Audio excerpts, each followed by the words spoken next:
Hello and welcome to Season 3 of Family Twist, a podcast about DNA surprises, found family, and amazing adoption stories. I'm Kendall Austin Stulse, and my partner is Corey Stulse. We've had fabulous guests during Seasons 1 and 2.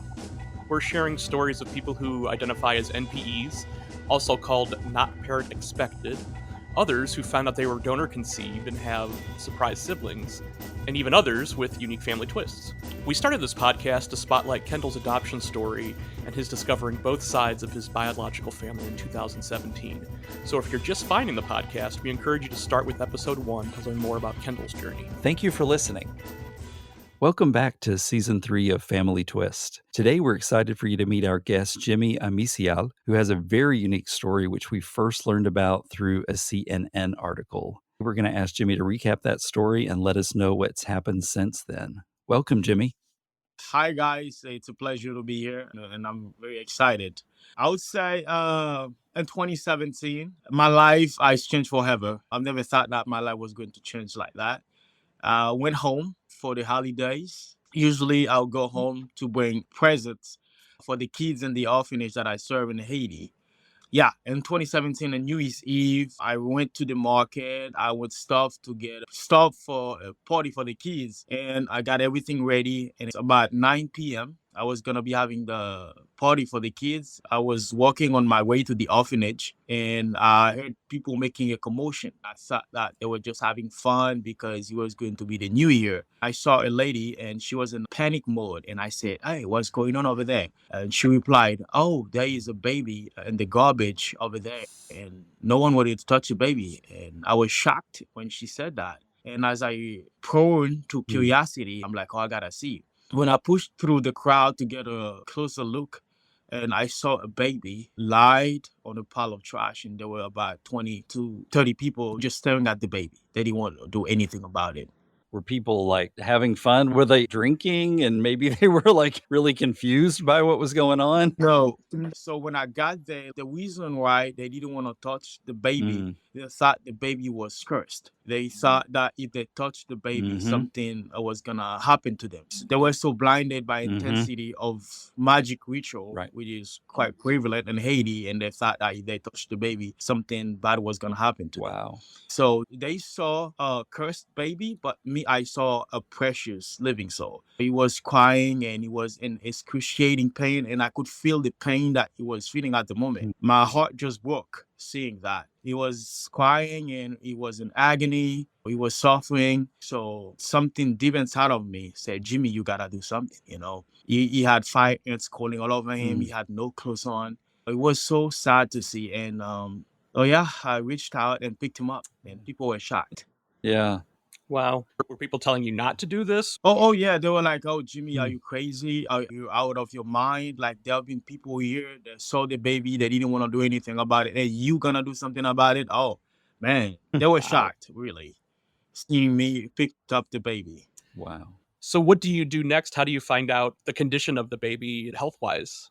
So I took him, went to my mom's house with him. So like I said, I live in America, and I usually go back home for the holidays because I serve in the orphanage over there. And when I got to my mom's house, my mom was even shocked too, seeing me with the baby. Like, Yeah. in the middle of the night, like, "You come with a baby, Yeah. Jimmy, what are you doing? Where are you going with that baby?" Yeah. And I'm like, "Oh, someone left him in the trash, and I picked him up." My mom was like, "Really?" I said, "Well, we gotta do something. We gotta help him." Yeah. And yes, he was like, "Okay." And my mom helped me clean him and bathe him and make sure that he was okay. And after that, we took him to the doctor that night. Right. Wow. Right. Wow. Wow. He would be fine, right? He just needed to be treated for the fire ants. Of course. Yeah. And then I have a friend who is a nurse. She lives in the neighborhood. We took him there, and we used some type of lotion to ease the pain and the thing that he had on his body. So, and after that, and the next day, we took him to the doctor. Wow. Wow. What age was the baby when you found him? He was about 3 to 4 months old. Oh boy. Okay. So really Yeah. little. Wow. Wow. So did you think that was going to be the end of this story, or what clicked in your brain made you think that you wanted to become more of a permanent person in this baby's life? I thought it was the end of it. Like, Really, I saved him. I didn't think that I was gonna become his legal guardian or anything like that. I had to alert the police. So I called him and told him that, oh, I found the baby and this is what happened, da da da. And so, I didn't want to be in trouble. I Mhm. picked him up and I wanted to follow the legal process in order to protect him. So when the police came and they came and investigate, and they also came with a judge of peace. That's how they call him in Haiti. Mhm. And they went to the place and investigate and made sure that the baby was really left abandoned. Right. So I thought they was just gonna take the baby from me, and that was it. The judge asked me a question saying, like, Jimmy, I can see your heart for children. As you know, there are a lot of kids. They happen to be on the streets. They have a high chance of becoming gang members, things like that. Would you be willing to be his legal guardian? Wow. So I was shocked. I'm still in school. Asking me a question like that, it was tough for me to even answer. I told him I'm gonna think about it because I didn't even know what I was gonna do with my life, and then Right. Sure. to be asking me a question like that, like you said, I thought it was the end of it, really. Yeah. So I said, let me think about it and see if I can come up with a decision. I've been having some sleepless nights thinking about the decision making process. And, I've been wanting to be part of something great. And to me, that was the moment. Mhm. I said, I'm just going to take a leap of faith by saying yes, even though I didn't know what I was going to do. So I said yes.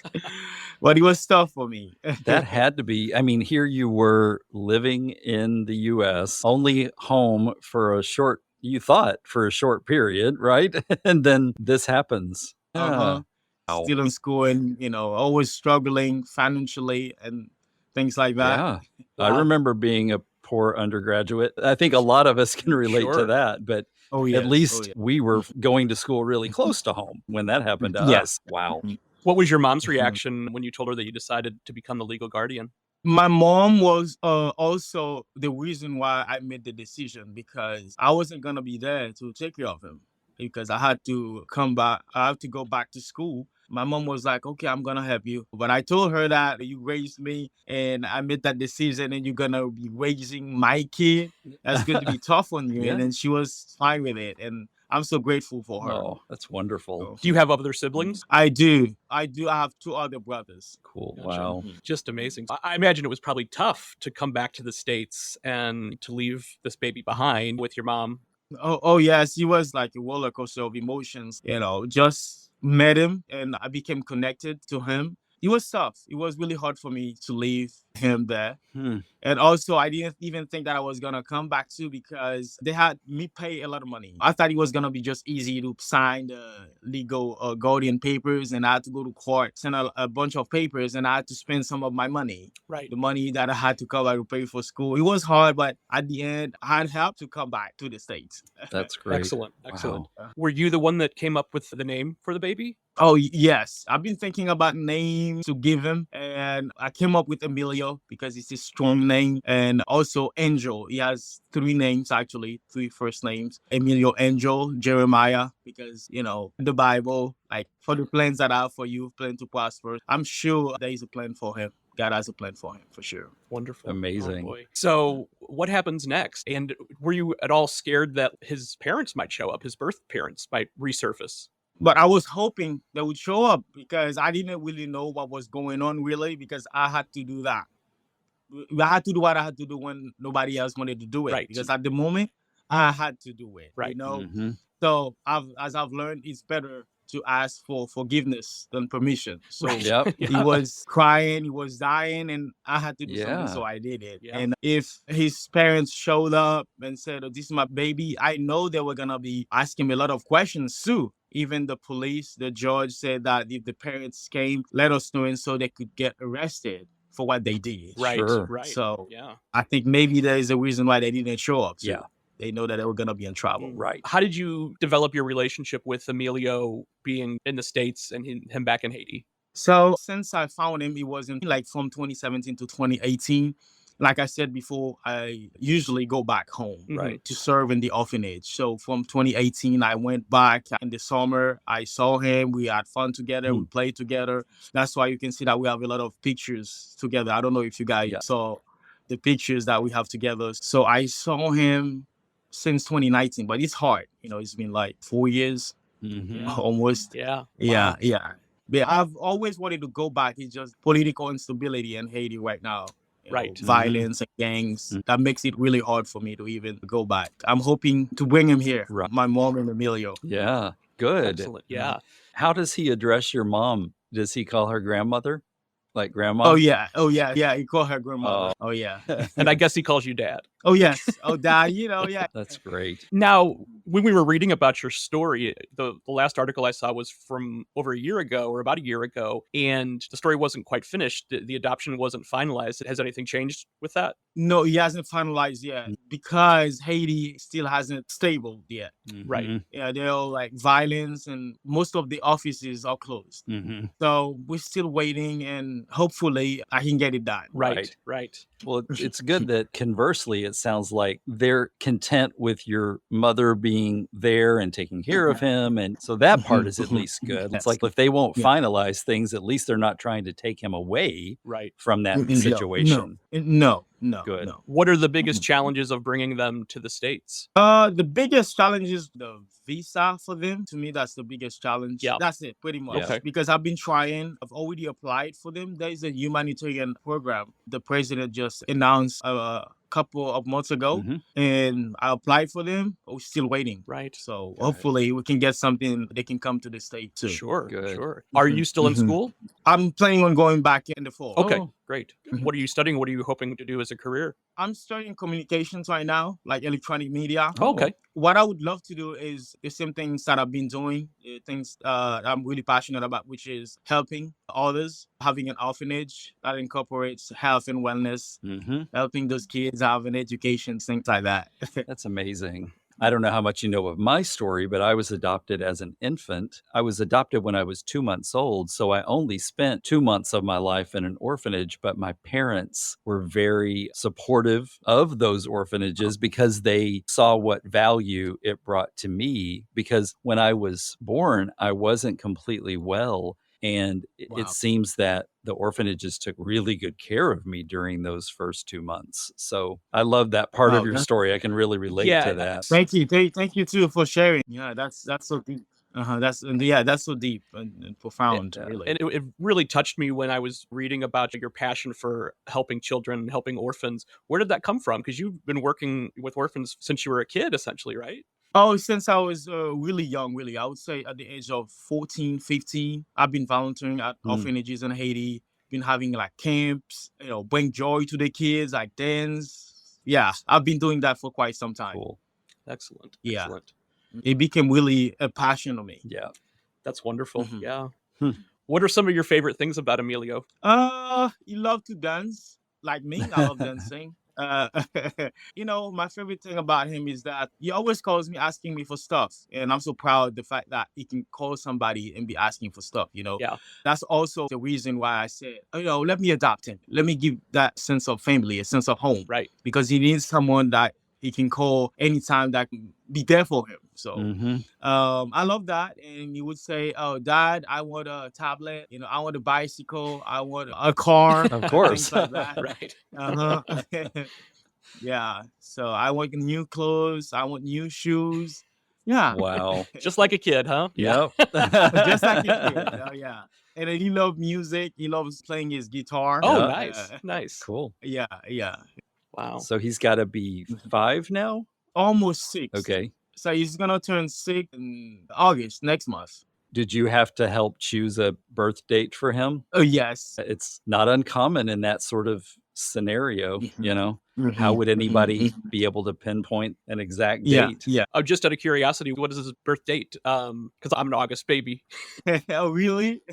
It's going to be August 31st. Okay. Oh, cool. Wonderful. Cool. Wonderful. Uh-huh, Excellent. uh-huh. Mm. Yeah. Just such a heartwarming story. We were talking about your story earlier today, and it's just like, wow. I love being able to tell stories with happy endings. And the happier part of your ending is still to come, but I think we're confident that it's going to get there. Yeah, I think it's going to happen. And anything we can do to help, please let us know. Feel free to reach out. For If we need to sure. write a letter or whatever we need to do, we're happy to do it. Yeah. Of course, definitely. Oh, thank you very much. Yeah. I would really appreciate it. Thank you. And we want to reconnect with you and, tell the rest of the story when you get your mom and him to move to the state. I mean, these are all just wonderful things to come, For I sure. think. I really can't wait for that. I Yeah, bet. I absolutely. bet.